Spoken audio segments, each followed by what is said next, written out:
Welcome to week 3. This week we're focusing on one of two types of violations that we can have in an FDA or USDA facility. We can have adulteration or misbranding, and today we're going to focus on adulteration. So the key concepts that we want to get across this week are the types of adulteration. So we can have intentional, economic, or indirect, and those all have different ways that the adulterated product becomes adulterated.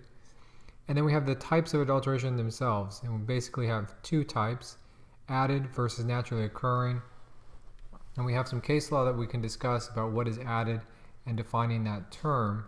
Once we get past that analysis, then we can start to apply either the may render injurious test, which typically involves seizing product, testing it in a laboratory, getting an expert to comment on it, or the ordinarily injurious standard, which is much lower, much more permissive, and simply asks if it's ordinarily injurious when consumed in the ordinary way.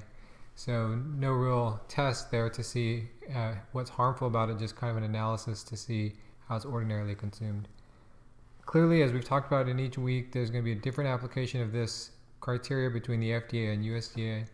In particular for adulteration, where we can have some concepts like E. coli, some hazards like E. coli that are naturally occurring in raw meat and would be controlled by cooking, but we can start to talk about how far that goes. So as you're doing this analysis, there's always a method to doing the analysis, and to begin with, we want to ask what type of adulteration. Is it added or naturally occurring? We have that concept of how to define that difference, and then we can look to see, are there carve-outs for the adulteration that we find? Are there things like tolerances or food additive amendments that could maybe provide a coverage for what otherwise may be adulterated? So in addition to doing this analysis, it has a very broad application that we could talk about generally, but for our purpose, it's really good to focus this in onto our next substantive assignment, which will be the recall assignment.